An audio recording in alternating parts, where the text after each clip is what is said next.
আপনি আমার রাতের বেলায় দাফন করবেন? এর কারণটা হলো দিনের বেলায় আমার দাফন করলে পরে আমি ফাতেমা কতটুকু লম্বা এটা দূর থেকে দেখা যাবে, অথবা যারা জানাজার নামাজ পড়তে আসবে তারা দেখবেন নবীর মেয়ে কতটুকু লম্বা কতটুকু খাটো, একটু গিয়ে দেখে আসি, এই চিন্তা অনেকের মনে আসতে পারে। যার কারণে প্রাণের স্বামী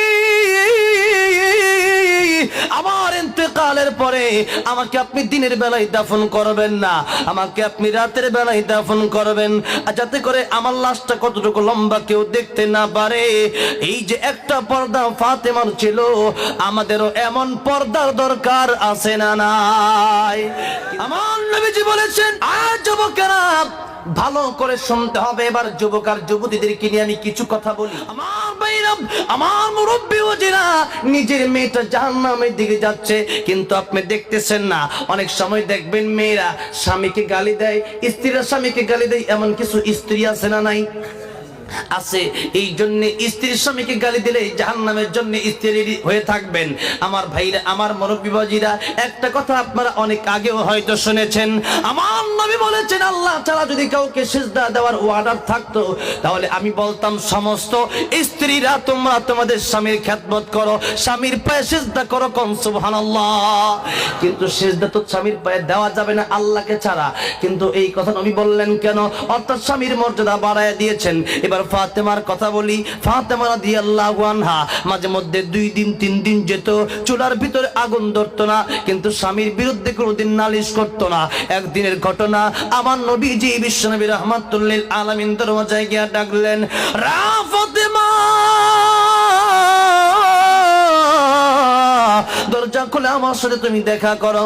অমনি ফাতেমার জবান থেকে বের হয়ে আসে, বাবা গো, আমি তোমার সাথে দেখা করতে পারবো না। যেই মাত্র এই কথা বলেছে, আমার নবী বলেন, কেন আমার সাথে তুমি দেখা করতে পারবে না? ফাতেমা রাদিয়াল্লাহু আনহা ডাক দিয়ে বলল, ও আব্বা, আজকে কেমনে তোমার সাথে আমি দেখা করি?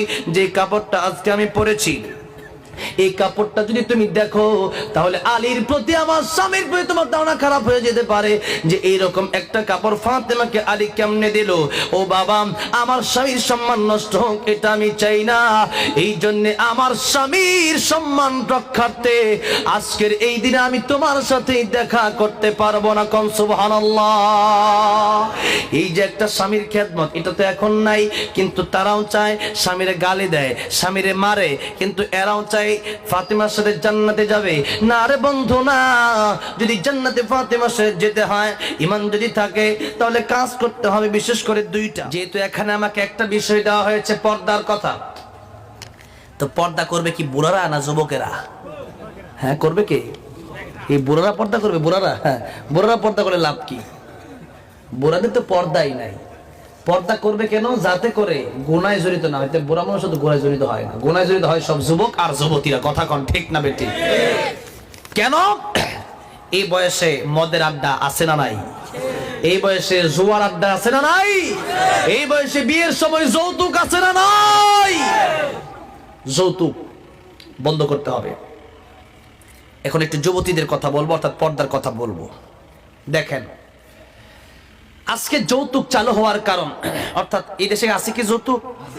আছে, অনেক আছে। আমাদের বাংলাদেশে অভাব নাই। এখন ইসলাম যারা বুঝে না তো পরের কথা, ইসলাম যারা বুঝে তারাও যৌতুক নেই। কেমনে? হাদিয়া দেন। আচ্ছা, হাদিয়া কি কেউ ছায়া নেই? যে কি হাদিয়া নেওয়া যায়? হাদিয়া হলো যে, নেন, আমি আপনাকে 5,000 টাকা দিলাম, এই যে হাদিয়া। আর আমি আপনার কাছে চাইলাম যে আমাকে একটা ফ্রিজ দিতে হবে, একটা আলমারি দিতে হবে, আর তা না হলে আমি এটা করবো না। এটা কি হাদিয়া হলো? তো ডাকাতি হলো। জোরে কোন ঠিক না বেটি? ডাকাতি হলো। এই জন্যে ডাকাতির নাম হাদিয়া হতে পারে না। এবার আসেন, এবার যুবতী যারা আছে, এরা যদি আমার সমাজে আজকে পর্দা করতো, তাহলে যৌতুক থাকতো না। আপনার কথা বুঝবেন। আপনারা বলতে পারেন, হুজুর কথা কোনটা বললেন আর এখন বললেন কি? মানে যে যুবতীরা পর্দা করলে যৌতুক নিতাম, তো সমস্যা কি ছিল? দেখেন একটা কথা, একটা পুরুষ যখন কোনো নারীকে বিয়ে ছাড়া পেয়ে যায়, কিভাবে? যে বিয়ের দরকার হয় না, অটোমেটিকলি একটা নারীকে সে কাছে পায়, তখন সে চিন্তা করে বিয়ে করে কোনো লাভ নাই, টাকা কি খরচ করবে, কে তার দায়িত্ব নিবে, যা করার তো এইভাবেই টাকা ছাড়াই করা যায়। যেরকম ঠিক না বেঠিক? আর এই সুযোগটা পায় নারীর জন্য, যেই নারীরা পর্দা করে না। এই কথা বললে অনেকের গায়ে আঘাত লাগতে পারে। কেন?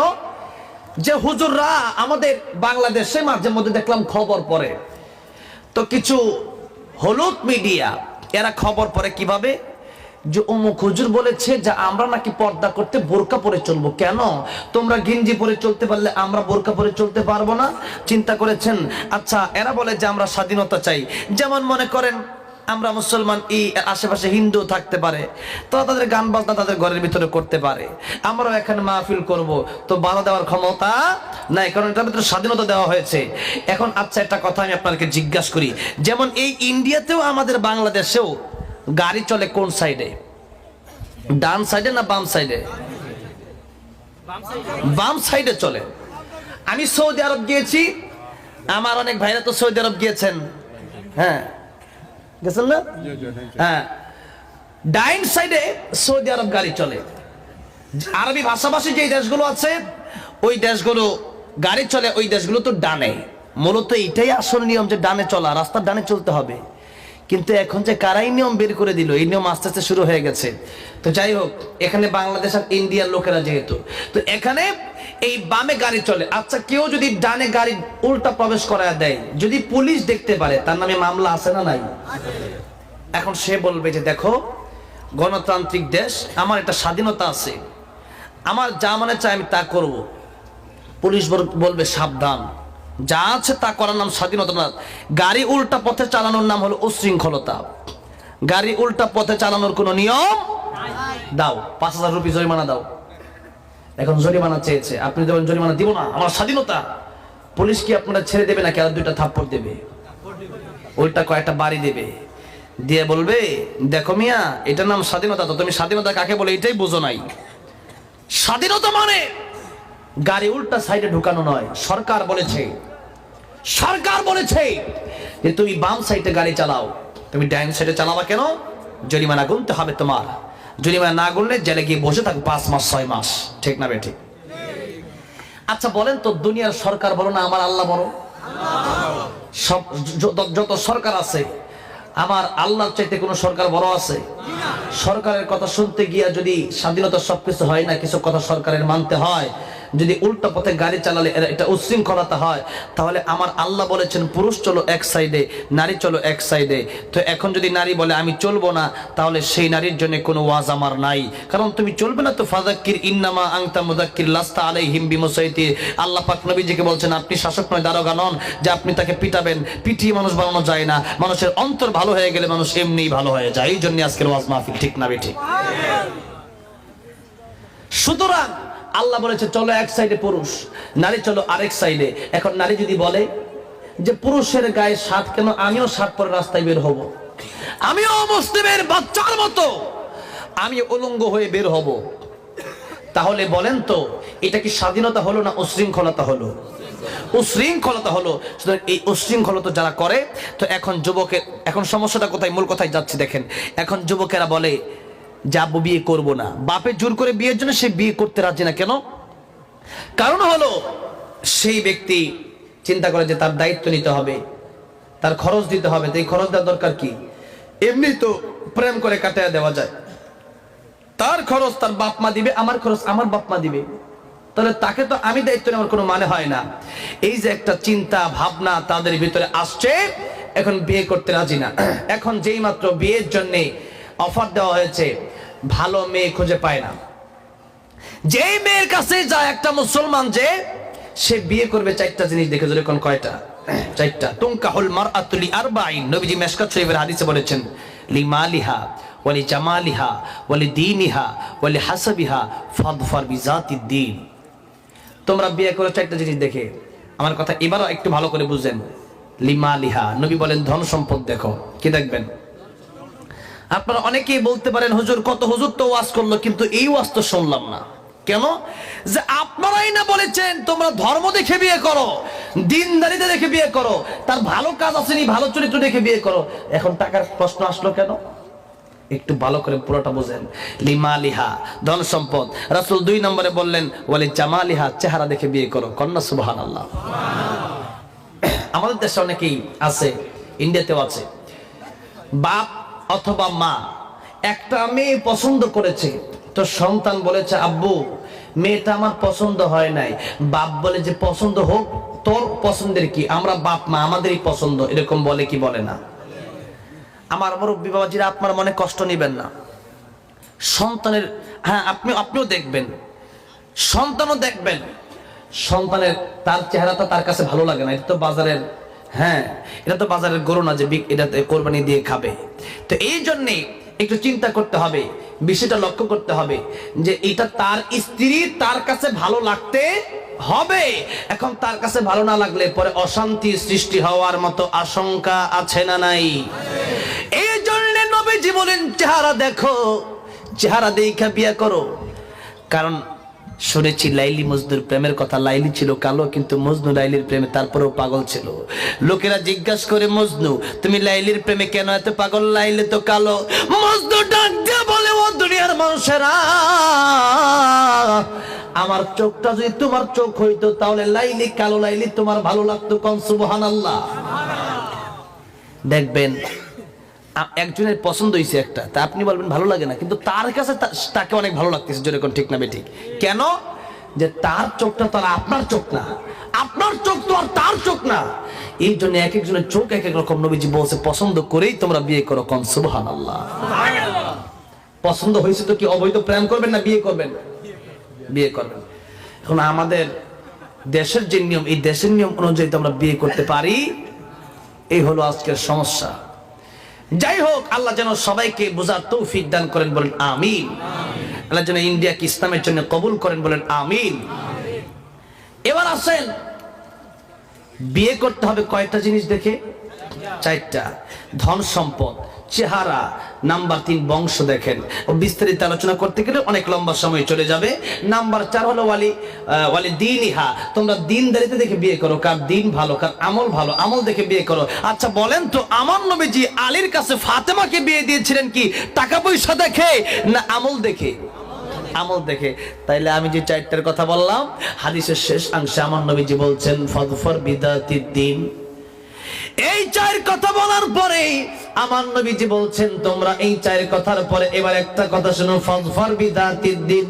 টাকা পয়সা বেশি নাই, চেহারাও বেশি সুন্দর না, বংশ বেশি দামি বংশ না, কিন্তু তার ভিতরে ইসলাম আছে, তার ভিতরে দ্বীন আছে, তার ভিতরে আমল আছে। তোমরা সেই দ্বীনদারি মেয়েকে বিয়ে করে অথবা দ্বীনদারি ছেলেকে তোমরা নিয়ে ধন্য হয়ে যাও। কোন সুবহানাল্লাহ। তাহলে নবীজি কোনটাকে প্রাধান্য দিলেন?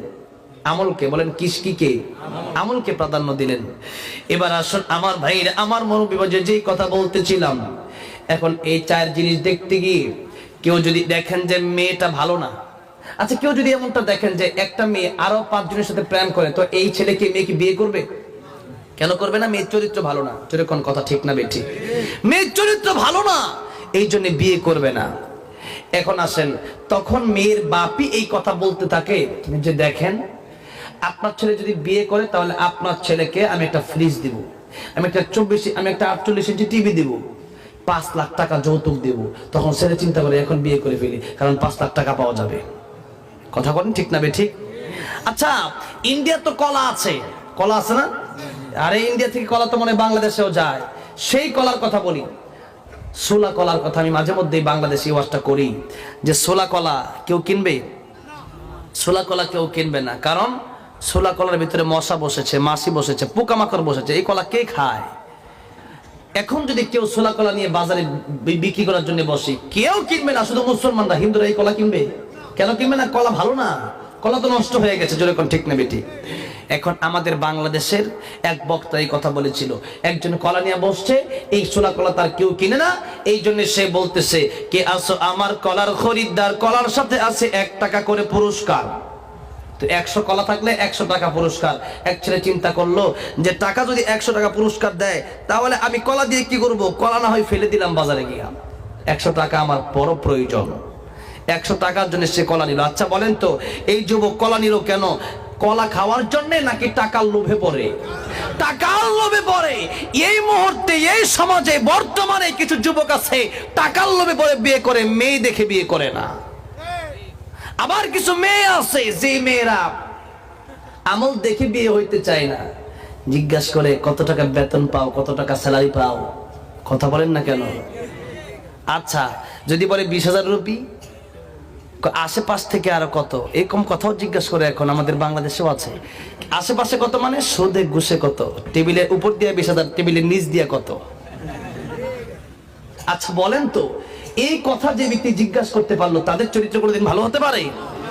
আহারে, দেখতে হবে তার চরিত্র কি ভালো কিনা। সে গরিব হতে পারে, তার চরিত্র যদি ভালো হয়, তার ঈমান আমল যদি ভালো হয়, বিশ্বাস করেন রিজিকের কোনো অভাব হবে না।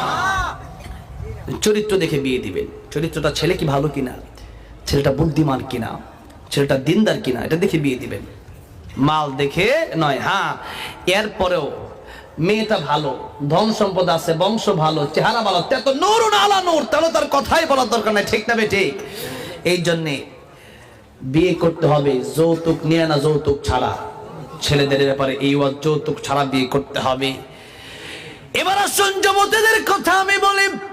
যুবতী যারা আছেন তারা যদি পর্দা না করেন, নিজের চরিত্র নষ্ট হয়ে যাবে, চরিত্র ধরে রাখা যাবে।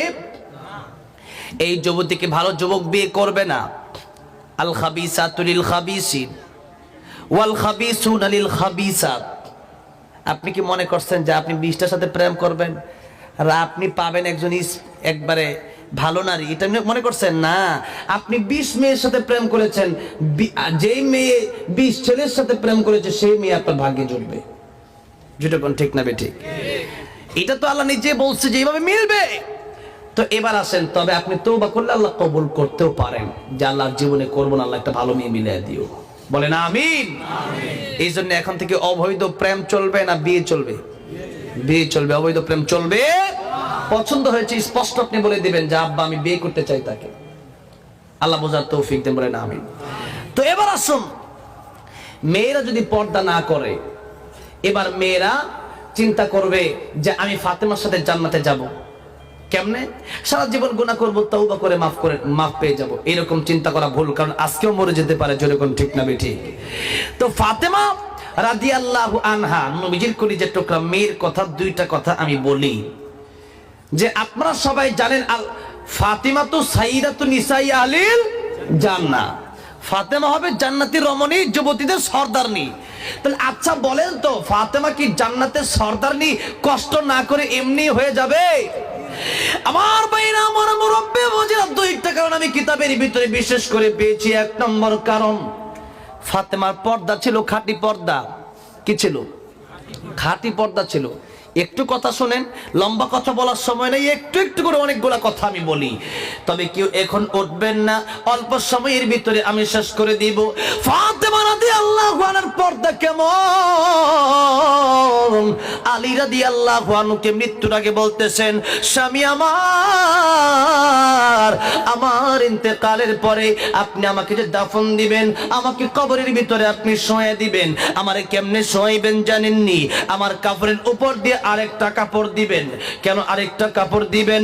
যাতে করে আমি ফাতেমা কতটুকু মোটা, আমি ফাতেমার হাতটা কেমন, পাটা কেমন, এটা যেন বাহির থেকে অনুমান করা না যায়। স্বামী আমার, আমাকে দিনের বেলায় আপনি দাফন করবেন না, রাতের বেলায় আপনি আমার দাফন করবেন।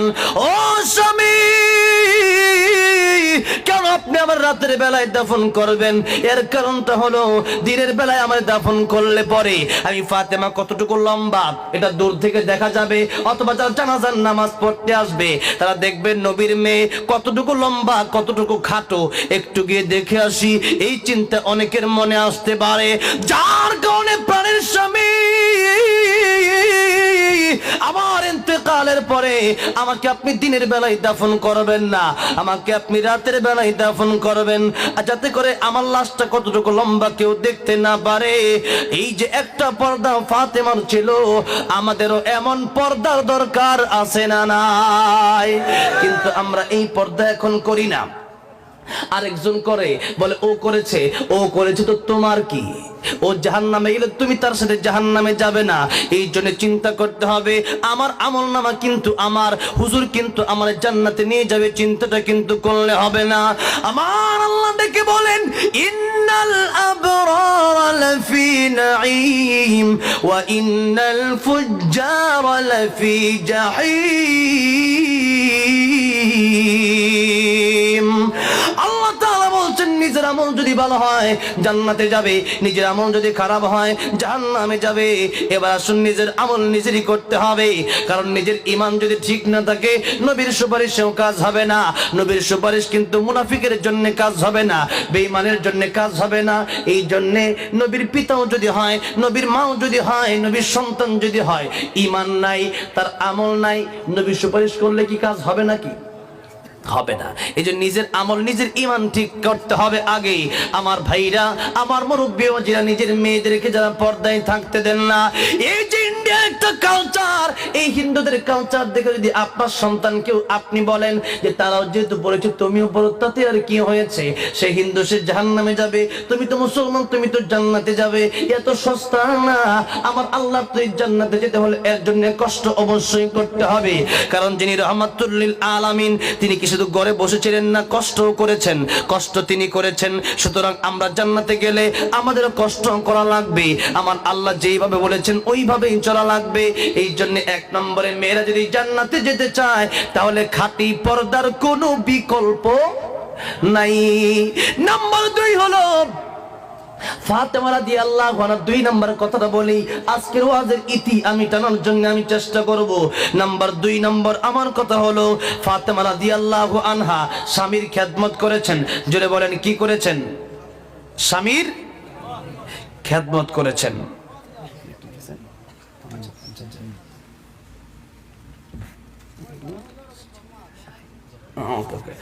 এবার আসেন 2 নম্বর কথা বলি, আমি আমার একেবারে ওয়াজ শেষের দিকে চলে যাচ্ছি। একেবারে আমার ওয়াজ কিন্তু শেষ, কিন্তু কথাগুলি আমার বাজান, আমার বাবাজিরা, আমার ভাইরা বুঝে নিতে হবে। পর্দার আড়ালের মা বোনেরা কথাগুলো বুঝে নিতে হবে। আপনার কৃষ্টি কালচার ইহুদির সাথে মিলতে পারে না, আপনার কৃষ্টি কালচার খ্রিস্টানের সাথে, বৌদ্ধর সাথে মিলতে পারে না, হিন্দুর সাথে আপনার কৃষ্টি কালচার মিলতে পারে না। আমার ভাইরা, আমার মুরব্বি ওজিরা, নিজের মেয়েটা জাহান্নামের দিকে যাচ্ছে কিন্তু আপনি দেখতেছেন না। অনেক সময় দেখবেন মেয়েরা স্বামীকে গালি দেয়, স্ত্রীরা স্বামীকে গালি দেয়, এমন কিছু স্ত্রী আছে না নাই? আছে। এই জন্য স্ত্রীর স্বামীকে গালি দিলে জাহান্নামের জন্য স্ত্রী হয়ে থাকবেন। আমার ভাইরা, আমার মুরব্বি বাজিরা, একটা কথা আপনারা অনেক আগেও হয়তো শুনেছেন। আমার নবী বলেছেন আল্লাহ তাআলা যদি কাউকে সিজদা দেওয়ার অর্ডার থাকতো তাহলে আমি বলতাম সমস্ত স্ত্রীরা তোমরা তোমাদের স্বামীর খেদমত করো, স্বামীর পায়ে সিজদা করো, কোন সুবহানাল্লাহ। কিন্তু সিজদা তো স্বামীর পায়ে দেওয়া যাবে না আল্লাহকে ছাড়া। কিন্তু এই কথা নবী বললেন কেন? অর্থাৎ স্বামীর মর্যাদা বাড়ায় দিয়েছেন। এবার ফাতেমার কথা বলি। ফাতেমা রাদিয়াল্লাহু আনহা মাঝে মধ্যে 2 দিন 3 দিন যেত, চুলার ভিতরে আগুন ধরতো না, কিন্তু স্বামীর বিরুদ্ধে কোনোদিন নালিশ করতো না। একদিনের ঘটনা, আমার নবীজি বিশ্বনবী রাহমাতুল লিল আলামিন দরওয়াজায় গিয়ে ডাকলেন, রা ফাতেমা, দরজা খুলে আমার সাথে তুমি দেখা করো। অমনি ফাতেমার জবান থেকে বের হয়ে আসে, বাবা গো, আমি তোমার সাথে দেখা করতে পারবো না। যেই মাত্র এই কথা বলেছে আমার নবী বলেন, কেন আমার সাথে তুমি দেখা করতে পারবে না? ফাতেমা রাদিয়াল্লাহু আনহা ডাক দিয়ে বলল, ও আব্বা, আজকে কেমনে তোমার সাথে আমি দেখা করি? যে কাপড়টা আজকে আমি পরেছি, এই কাপড়টা যদি তুমি দেখো তাহলে আলীর প্রতি, আমার স্বামীর প্রতি তোমার ধারণা খারাপ হয়ে যেতে পারে যে এইরকম একটা কাপড় ফাতেমাকে আলী কেমনে দিল। ও বাবা, আমার স্বামীর সম্মান নষ্ট হোক এটা আমি চাই না। এই জন্য আমার স্বামীর সম্মান রক্ষার্থে আজকের এই দিনে আমি তোমার সাথে দেখা করতে পারবো না, কোন সুবহানাল্লাহ। এই যে একটা স্বামীর খেদমত, এটা তো এখন নাই, কিন্তু তারাও চায় স্বামীরে গালি দেয়, স্বামীরে মারে, কিন্তু এরাও চায় ফাতেমার সাথে জান্নাতে যাবে। না রে বন্ধু, না। যদি জান্নাতে ফাতেমার সাথে যেতে হয়, ঈমান যদি থাকে, তাহলে কাজ করতে হবে বিশেষ করে 2টা। 1 নম্বরে খাঁটি পর্দা। 1 নম্বরে কি? খাঁটি পর্দা। 2 নম্বরে মনে আছে স্বামীর খেদমত। কার খেদমত? স্বামীর খেদমত। এবার আসেন আমার ভাইরা, মুরব্বি বাবাজিরা, যুবকদের আলোচনায় ওয়ালা আসরের ব্যাখ্যা থেকে গিয়েছিলাম শাবাবাকা ক্বাবলা হারামিকে। সেই জায়গা থেকে যুবক এবং যুবতীকে নিয়ে অল্প সময় আলোচনা করলাম।